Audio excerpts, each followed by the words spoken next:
Hey YouTube, so I wanted to continue on with my 2016 predictions there. So this is going to be my second prediction. Looking at my notes here real quick. Try to quit doing that. I think we're going to see a continued decline in the desktop computers or personal computers, and it's kind of too bad.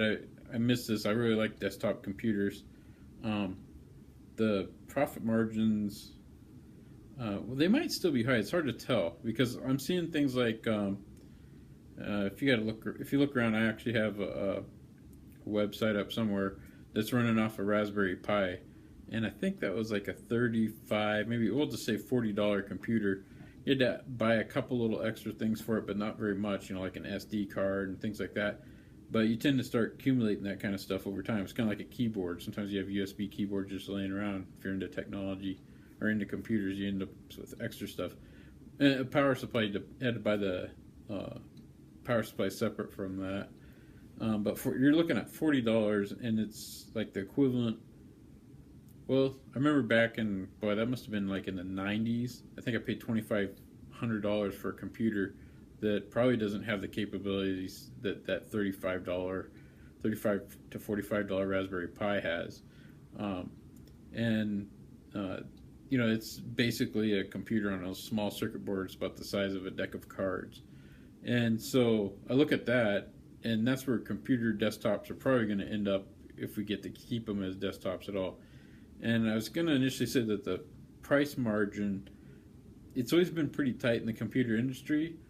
But that being said, we don't get to see what they're really charging, because it's just phenomenal. Like I said, that you can get basically a full-blown computer for $35, and I'm seeing computers that are like at $300. And if you were to get in an industry, I don't think there's not very much margin in there for you to make money on it.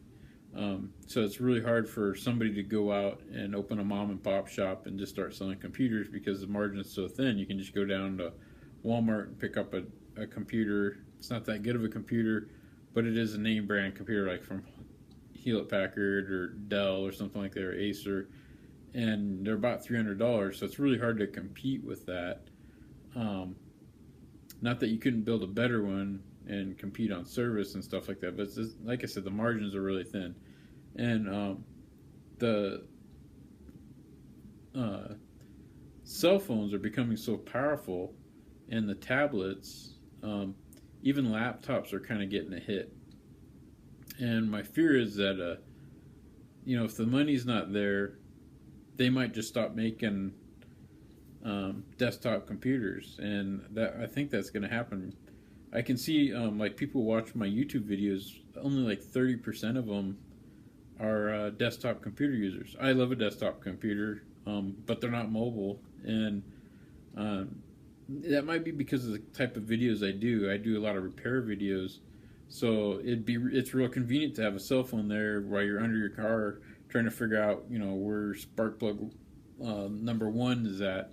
You have a cell phone, you just pull it up, YouTube, search real quick, Honda Civic spark plug number 1 location, and boom, you might hit one of my videos. And that's, I think, how a lot of people are using mine. But it does feel like the desktop computers are declining.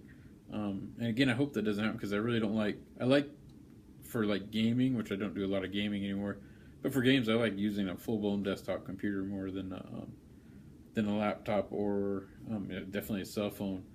And consoles have problems. They keep getting hacked.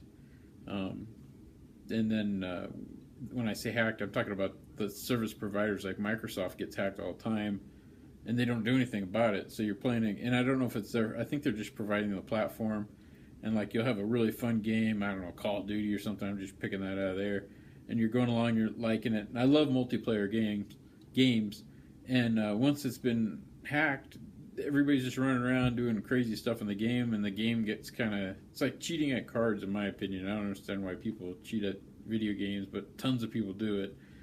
To me, it wrecks the game. It's kind of like, what fun is it playing if you know what everybody else's cards are? That's just not fun anymore. That's just my personal perspective. But anyways, on the consoles, and when I say consoles, I'm talking like Xbox and PlayStations, when they get hacked, it's the game's ruined, and they don't do anything to fix it. Where on the PCs, a lot of times people take things in their own hands and they'll set up private servers and they'll actually try to keep the game going much longer than it will on consoles. Console, you just kind of give up because it's not even worth playing. And that's kind of sad. And they probably I don't know why they let that happen. Maybe it might be part of marketing. You know, they get to push out a new game, you get to play it for about a year before it just falls apart. But so I guess bottom line is I really don't want the desktop computers to go away, but I'm very fearful that they might because of, like I said, low profit margin, and there's people, excuse me, especially when you look at the newer folks coming in. When I say newer, you know, like the high school students and stuff. I don't know that they're going out and buying desktop computers. I think they'd rather have a really high-end cell phone than a full-blown desktop computer. I mean, they're just like Facebooking and looking up YouTube videos and Instagram and stuff that seems whatever's popular that month. And a lot of it's not geared towards desktop computers. Even you can get like a tablet and almost get the functionality of desktop computer. I think the keyboard and mouse is still way easier to use, but now I'm considered the old guy, you know. Anyhow, so unfortunately, I think my number 2 prediction will be very possibly the dying of the desktop computer. Something will replace it, and hopefully we'll get to keep a big screen. And that probably will stay. It probably will change. It just won't be a traditional big old microwave oven looking thing. It'll probably be this. It could very well turn into the size of a tablet with a full blown mouse and keyboard and screen, which I'd be totally happy about. To me, it's all about the user interface. A nice big screen, a keyboard and a mouse, and I'm happy. I really don't care how the processor is packing. One thing I would like to see, which I don't understand why it's not happening because it's totally doable, is, you know, when you look at the desktop PC world, they're all about, look, I got an 800 watt power supply. And it's like, well, if you want to impress me, tell me you're running this on a 8-watt power supply. Then I'm impressed. But you going the wrong way, it's just putting the power bill through the roof. You know, they got these graphics cards that are insane, and they're just sucking up so much. You know, it seems like 5 amps just to run a graphics card, which is huge amount of power. Well, amperage, but amperage plus 110 volts. You know, that's a lot of wattage. And again, I wish they'd go the other direction. And that's what the cell phone guys are doing. I mean, the batteries are getting more powerful, but you look at a cell phone, it does a lot of work, and it's a lot less power consumption than a desktop PC. So I would like to see that. I don't know why that hasn't happened, or maybe it will. I don't know. I wish it would. Anyhow, so I'll just wrap that up. Sorry about the rambling. So that's my number 2 prediction for 2016 is possibly the death of the replacement of the traditional desktop computer. Anyways, thanks for watching. If you like this, hit thumbs up, and if you subscribe, you'll see more videos as they come out. Thank you.